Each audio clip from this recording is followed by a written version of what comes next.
Well, the story that's been leading today has been what's happened at Maxeke Hospital in Johannesburg, where a roof collapsed. And a short while ago, we heard from the MEC for Health, Gwen Ramokgopa. We also heard from the Premier of the province, David Makura, and also the National Health Minister, Dr. Aaron Motsoaledi. Well, a person who's there, our reporter, is Mangoba Mkunu, and he's there to give us an update on the very latest there. Mangoba, you've been watching this story unfold. We've had many press conferences taking place. Give us an update of what we know at this hour.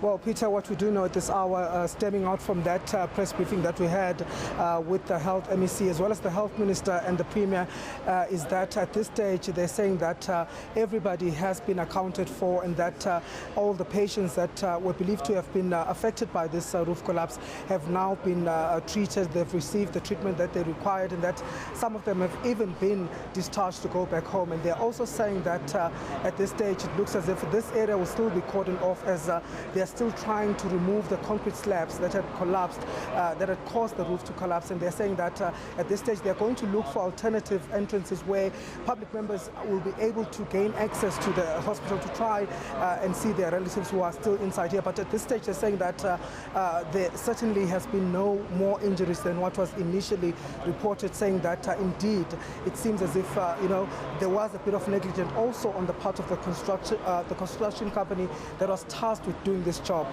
They did inform us that according to the preliminary investigation or the preliminary findings that they've been able to assess at this stage, is that indeed they can say that there was negligence on the part of the company, as it did not do the safety checks and balances, enough safety checks and balances to ensure that the structure was stable and to ensure that that particular section of the roof will not collapse. So they're saying that the company will have to answer for what happened here, saying that they did not take enough measures to ensure the safety, and also they're saying that they did not also inform the public or put warning signs in the place where this construction work was taking place, saying that they should have put signs to say to warn the public that there was some construction that was taking place, but they did not do that. So they're saying that it seems at this stage as if that company will be held responsible, and that if there is criminal liability that is to be put, it certainly will be put at the hands of this company.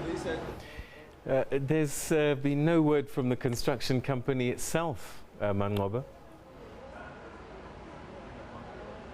Well, at this stage, we haven't been able to speak to the construction company, but what we do know at this point is that the company has now been removed on site. The MEC for Infrastructure Development in Gauteng says he's taken a prerogative to remove the company, and that they'll have to answer for what happened here. He's saying that they're still going to carry out another investigation to assess really what went wrong in this particular matter, because as a company that's tasked to do this job, they are meant to do the important safety checks and balances to ensure that everything is done according to the book. But as things seem in this particular incident, this was not done. So they're saying that if needs be, they're not going to continue using this particular company going forward, and that certainly they are going to probe it, and they are going to take necessary measures to ensure that they are held accountable for what happened here today. All right, Mangoba, let's just hear from the MEC, Mr. Mamabolo himself, a little bit earlier on, explaining what you've just said. When a contractor is found to have done work not in a manner that's not consistent with how they should do their work, shoddy work and all that, there are policies that we follow. One, they can be blacklisted and they are never allowed to do business ever again, and that we are going to look into. And secondly, of course, depending on further investigations, if there's any criminal liability, we will obviously take that action.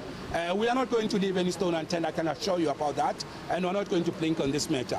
Anyone accountable, negligent, will take appropriate action to the end.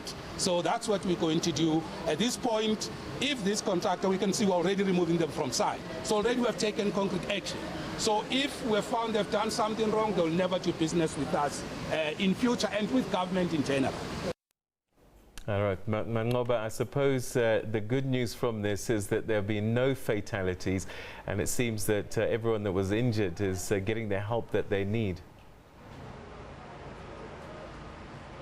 Certainly, Peter, that's what we are hearing right now. But we do know as well that the work is still going on inside, and that the team of paramedics are still trying to remove the concrete slabs from the site of the collapse. So at this point, they have told us that they will be giving constant updates, including later tonight, as well as tomorrow morning, just to let us know if there were in fact other people. But what they are saying at this stage is that according to the information they have, there were no people that were trapped underneath, and that there also is no one that is unaccounted for currently, saying that indeed it seems like it's there was no injuries beyond what was reported before, and they're saying that it's a huge relief for them, after the Life Esidimeni tragedy, knowing that that tragedy also tainted the image of the health department. So it was a great relief for them to see that at this stage that there were no fatalities, but certainly they will be bringing us to speed, and they will be updating on the investigation that's expected to take place going forward.